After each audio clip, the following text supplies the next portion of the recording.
લોકમત ન્યૂઝમાં આપનું સ્વાગત છે। વડોદરા શહેરના ઓલ્ડ પાદરા રોડ પાસે આવેલ ટાગોરનગર વિસ્તારમાં શ્રી પીપળેશ્વર મહાદેવના પ્રાંગણમાં 24મા વાર્ષિક પાટોત્સવ નિમિત્તે રક્તદાન કેમ્પનું આયોજન કરવામાં આવ્યું હતું। આ કેમ્પનું આયોજન શ્રી પીપળેશ્વર મહાદેવ મંદિર સાથે સંકળાયેલા સેવાભાવી આગેવાનો, ન્યૂ ફાઉન્ડેશન અને પૂર્વ ડેપ્યુટી મેયર ચિરાગ બારોટ તેમજ સ્થાનિક રહીશોના સંયુક્ત પ્રયાસોથી કરવામાં આવ્યું હતું।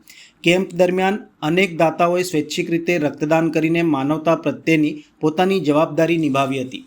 પૂર્વ ડેપ્યુટી મેયર ચિરાગ બારોટના પરિવાર દ્વારા પણ રક્તદાન કરવામાં આવ્યું હતું। રક્તદાનને મહાદાન તરીકે ઓળખવામાં આવે છે કારણ કે તે સીધું જીવ બચાવવાનો માર્ગ છે। અકસ્માત, સર્જરી અથવા ગંભીર બીમારીના સમયમાં દર્દીઓને રક્તની તાત્કાલિક જરૂરિયાત પડતી હોય છે, ત્યારે આવા કેમ્પો જીવનદાયી સાબિત થાય છે। એક વ્યક્તિનું રક્તદાન અનેક જીવન બચાવી શકે છે। આ અવસરે સાંજે મહાપ્રસાદનું પણ આયોજન કરવામાં આવ્યું હતું, જેમાં મોટી સંખ્યામાં ભક્તો અને રહીશોએ હાજરી આપી હતી।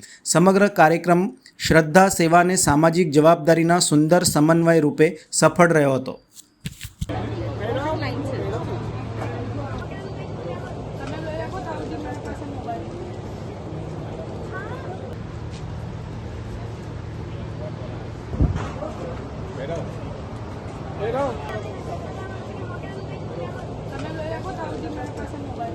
આજ રોજ જૂના પાદરા રોડ ટાગોરનગર સોસાયટીમાં આવેલ પીપળેશ્વર મહાદેવ મંદિરમાં 24મા પાટોત્સવ મહોત્સવની આયોજન કરવામાં આવ્યું છે, જેના ભાગરૂપે અહીંયા રક્તદાન શિબિર રાખવામાં આવી છે, જે પીપળેશ્વર મહાદેવ મંદિર અને ન્યૂ ફાઉન્ડેશન દ્વારા આ આયોજન કરવામાં આવ્યું છે।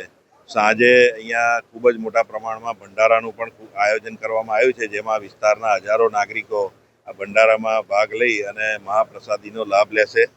અને આ રક્તદાન શિબિરમાં જે લોકોએ ભાગ લીધો છે, જેમણે સેવા આપી છે, એમનો હું આભાર માનું છું અને અભિનંદન આપું છું।